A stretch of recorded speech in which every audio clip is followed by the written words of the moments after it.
Bueno, la física contemporánea es la que se desarrolla durante el periodo contemporáneo, que está comprendido entre la Revolución Francesa hasta el presente, es decir, desde el siglo XVIII hasta la actualidad. Formalmente, el estudio de la física comprende los fenómenos naturales, como el cambio en el estado del movimiento de los cuerpos, las propiedades características de la materia, de sus componentes fundamentales y las interacciones entre los mismos. Ahora veremos cuáles fueron las contribuciones. Empecemos por los siglos XVIII y XIX. Primero, la electricidad fue redescubierta y se creó el modelo electrostático de la fuerza, el magnetismo y la teoría electromagnética. Luego aparecieron los conceptos de energía potencial y energía cinética, así como el de campo. También se establecieron las leyes de conservación de la energía, la materia y la carga eléctrica. También apareció la teoría ondulatoria de la luz, y esta tuvo una medición precisa de la velocidad de la luz. También se estudiaron las interacciones de la luz con los campos eléctrico y magnético. Junto con la revolución industrial tuvo lugar el auge de la termodinámica, pues se enunció la segunda ley de la termodinámica y más tarde el concepto de entropía. También la teoría cinética de los gases, la mecánica estadística y la ecuación de Boltzmann. También se descubrió la radiación en los cuerpos, que es la ley de Stefan, y la ley de desplazamiento de la longitud de una onda emitida por un cuerpo caliente en función de su temperatura, que es la ley de Wien. Surgen las ondas electromagnéticas, predichas teóricamente, además de los rayos X, la radioactividad natural y el electrón, todo esto a finales del siglo XIX. Ahora veremos las contribuciones de la primera mitad del siglo XX. Empecemos por el modelo atómico. En este periodo se desarrollaron los modelos atómicos, en los cuales el átomo parece compuesto de partículas menores que el átomo mismo. Estas son electrones, protones y neutrones. El fotón. Albert Einstein propuso en 1905 que los cuantos luminosos, llamados fotones, eran la única forma de explicar el efecto fotoeléctrico. Un fotón es el paquete más pequeño de energía lumínica, la cual depende de su frecuencia. Luego sigue la relatividad y teorías de unificación. La teoría especial de la relatividad, la creación más conocida de Einstein, establece que el tiempo y la masa son cantidades físicas que dependen del sistema de referencia. Luego sigue la cosmología. Surgió entonces la posibilidad teórica de un universo en expansión, gracias a los trabajos de Alexander Feynman basados en la teoría general de la relatividad, hecho que se confirmó más tarde. Aparecieron los agujeros negros como soluciones a las ecuaciones de Einstein.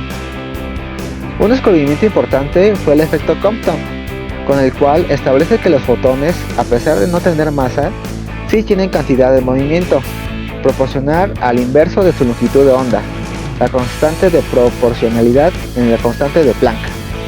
Luego sigue la mecánica cuántica. Con la llegada de la mecánica cuántica también se establece la dualidad onda-partícula. La teoría predijo la existencia de la antimateria, que en efecto fue descubierta. También apareció el neutrón y con ello un nuevo modelo atómico, el modelo mecano-cuántico. La física nuclear. Esta rama de la física contemporánea aparece cuando se descubren los procesos nucleares de fisión y fusión. El primero condujo a la bomba atómica y la energía nuclear. El segundo explica la producción de energía por parte de las estrellas, pero también dio lugar a la bomba H. Ahora continuaremos con la segunda mitad del siglo XX. Empezaremos con la teoría BCS. Esta teoría explica la superconductividad, la cual establece que los electrones, que son partículas fermiónicas, interactúan con la red cristalina de tal forma que se forman pares electrónicos con comportamiento de bosones. Luego sigue el teorema de Bell. Da lugar al concepto de entrelazamiento cuántico y sus posibles aplicaciones en la computación cuántica. Además, se propone la teletransportación cuántica y la criptografía cuántica, de las que se han realizado ya las primeras implementaciones experimentales. Luego sigue el modelo estándar. Al descubrimiento de los quarks siguió la creación del modelo estándar de partículas elementales, con dos integrantes, más los bosones W y Z, la materia oscura. Se observaron anomalías en la velocidad de rotación de las estrellas en torno al centro de las galaxias, así que Vera Rubin propone la existencia de materia oscura como una posible explicación. Y por último veremos las contribuciones de la física contemporánea en la actualidad. Empezaremos con el neutrino tau. En el siglo XXI comenzó con la producción a nivel experimental de un plasma de quark-gluón y el hallazgo del neutrino tau. Luego sigue el fondo cósmico de microondas. También se realizaron observaciones precisas del fondo cósmico de microondas que arrojan luz sobre las teorías de formación temprana del universo. El bosón de Higgs. Un descubrimiento muy comentado es el bosón de Higgs, la partícula responsable de la masa de diferentes partículas fundamentales, avalando el modelo estándar de partículas. Las ondas gravitacionales. Detectadas en el 2015, las ondas gravitacionales fueron predichas en la primera mitad del siglo XX por Albert Einstein. Son el resultado de la colisión entre dos agujeros negros supermasivos. Y por último, la primera imagen de un agujero negro. En el año 2019 se obtuvo por primera vez la imagen de un agujero negro, otra de las predicciones de la teoría de la relatividad. Los radioisótopos son isótopos reactivos ya que tienen un núcleo atómico inestable por el balance entre neutrones y protones y emiten energía y partículas cuando este cambia de forma a una más estable. La energía liberada al cambiar se puede detectar con un contador Geiger o con una película fotográfica. Cada radioisótopo tiene un periodo de desintegración o semivida. La energía puede ser liberada principalmente en forma de rayos alfa, beta o gamma. Varios isótopos radiactivos inestables y artificiales tienen usos en medicina. Por ejemplo, un isótopo del tecnecio puede usarse para identificar vasos sanguíneos bloqueados y varios isótopos radiactivos naturales se usan para determinar cronologías. Energía solar.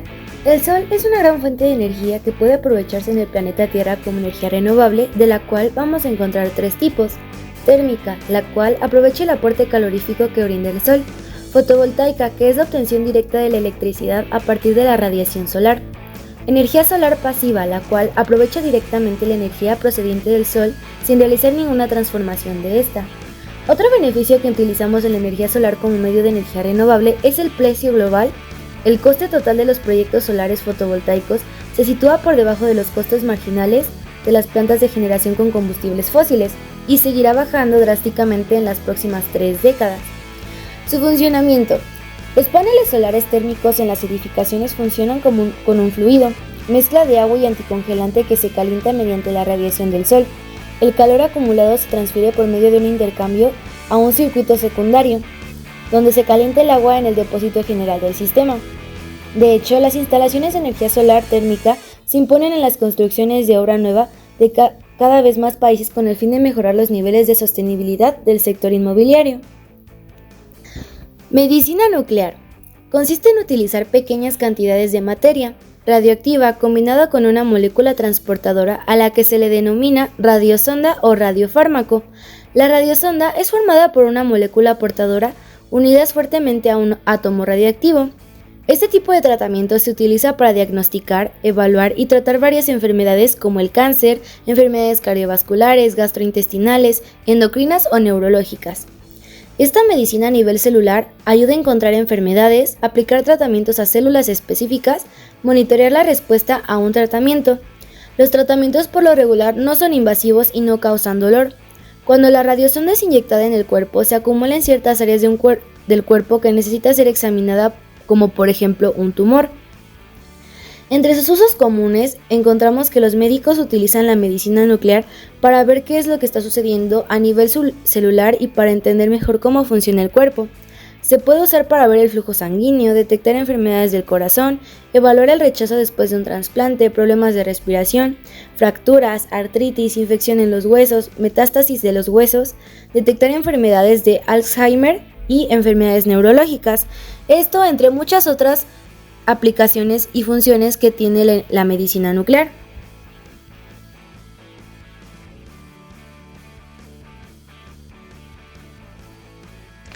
radioactividad. ¿Qué es? Bueno, pues la radioactividad o radiactividad es un fenómeno físico natural por el cual algunas sustancias o elementos químicos llamados radioactivos emiten radiaciones que tienen la propiedad de impresionar placas fotográficas, ionizar gases, producir fluorescencia, atravesar cuerpos opacos a la luz ordinaria, entre otros. Radiaciones. Bueno, pues las radiaciones ionizantes, las cuales son generadas en la desintegración radioactiva, pueden ser de 3 tipos: alfa, beta y gamma. Las alfa son un flujo de partículas positivas constituidas por 2 protones y 2 neutrones. Las beta son un flujo de electrones producidos por la desintegración de neutrones en los núcleos radioactivos. Y las gamma son un flujo de ondas electromagnéticas de alta energía que, si proviene de la reestructuración del núcleo o de mucha energía, proviene de la reestructuración de capas profundas del átomo, o sea, los rayos X. Reacciones nucleares. La primera reacción nuclear artificial fue debida a Rutherford, en la cual se sacó la ecuación que está en verde, que también puede expresarse de la forma que está en azul, en la que el paréntesis encierra la partícula bombardeante y la emitida. En las reacciones nucleares tenemos 2 tipos: exogenéricas y endogenéricas. Las exogenéricas tienen una liberación de energía, y las endogenéricas tienen una absorción de energía. Y para hacer un balance energético hay que aplicar el principio de conservación de la masa-energía. Nuevos materiales o nuevas tecnologías. Láseres, superconductores y fibra óptica. Antes que nada, debemos de saber que estos materiales son utilizados en nuevas aplicaciones tecnológicas en ingeniería, informática, medicina, entre otras ciencias. Además, ayudan a controlar señales eléctricas de baja intensidad como láseres, superconductores y la fibra óptica. Láseres. Un láser es un dispositivo de amplificación de luz por emisión estimulada de radiación. Su frecuencia va desde el infrarrojo hasta los rayos X. Hoy en día son utilizados en varios ámbitos, ya que permiten funciones como la soldadura, cortes, eliminación de tatuajes y la depilación. Existen varios tipos de láseres según el medio que emplean. Así tenemos láser de gas. En este tipo de láser se envía una corriente eléctrica a través de un gas para generar luz. Estos se pueden usar en cirugías láser, mediciones de la contaminación en la atmósfera, escaneo de código de barras, entre otros. Láser de estado sólido. El medio activo puede ser un cristal sólido, un vidrio o un cristal semiconductor. Además, proporcionan las emisiones de mayor energía. Como ejemplo tenemos los láseres de rubí o neodimio-yang. Láser líquido o láser de colorantes. Utilizan colorantes orgánicos como medio activo. Se dividen en continuos o pulsados. Pueden ser llamados láseres colorantes y son usados, por ejemplo, en la eliminación de marcas de nacimiento y en la separación de isótopos. Láser de semiconductor o Dios láser. En este tipo de láser generalmente no se necesita demasiada energía. Están formados por la unión entre capas de semiconductores que tienen diferentes propiedades de conducción eléctrica. Sus usos más comunes son en discos compactos e impresoras láser. Como ya mencionamos anteriormente, los láseres pueden ser utilizados en varias ciencias. Un claro ejemplo es en la medicina, en donde con ayuda de luz láser se puede cortar y cauterizar tejidos en una fracción de segundo sin dañar el tejido sano circundante. Además, se utiliza para soldar la retina, perforar el cráneo, reparar lesiones y cauterizar vasos sanguíneos. Estas son algunas de las muchas funciones que emplea el láser y, como vemos, presentan una enorme ventaja para la humanidad. Sin embargo, el mal empleo de estos puede tener consecuencias graves como el daño ocular. Por ello, debe ser utilizado por profesionales con las medidas de seguridad adecuadas. Generación de la energía nuclear. La energía nuclear es una forma de energía que se libera desde el núcleo o parte central de los átomos, que consta de protones y neutrones. Esta fuente de energía puede producirse de dos maneras: mediante fisión, que es cuando los núcleos de los átomos se dividen en varias partes, o mediante fusión, cuando estos se fusionan. Así es como el Sol produce energía. En la fisión nuclear, los núcleos se separan para formar núcleos más pequeños, liberando energía.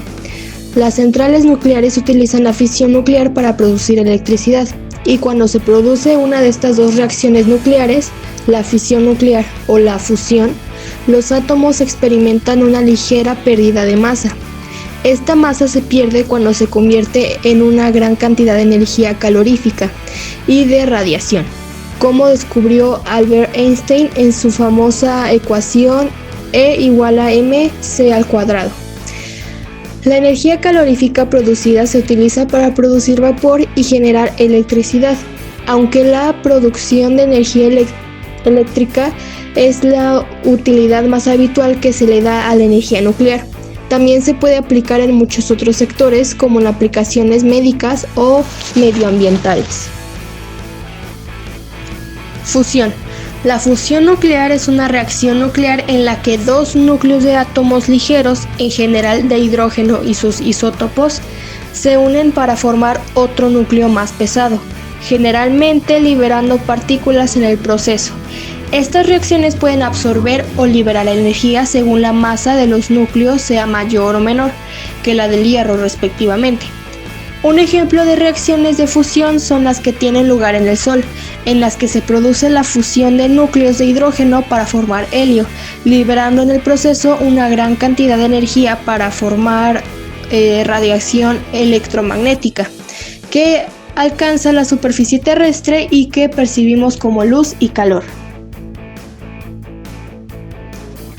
Fisión. La fisión nuclear es la reacción en la que el núcleo de un átomo pesado, al capturar un neutrón incidente, se divide en dos o más núcleos de átomos más ligeros, llamados productos de fisión, emitiendo en el proceso neutrones, rayos gamma y grandes cantidades de energía. El núcleo que captura el neutrón incidente se vuelve inestable y como consecuencia se produce su escisión en fragmentos más ligeros, dando lugar a una situación de mayor estabilidad.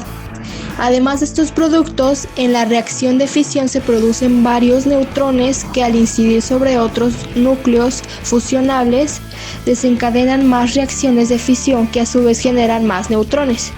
Este efecto multiplicador se le conoce como reacción en cadena. Y para que se produzca una reacción de fusión en cadena es necesario que se cumplan ciertas condiciones de geometría del material fusionable y se supere un umbral determinado de la cantidad del mismo, conocido como masa crítica. La fisión puede llegar a producirse de forma espontánea, pero es necesaria la existencia de un neutrón que incida con la energía adecuada.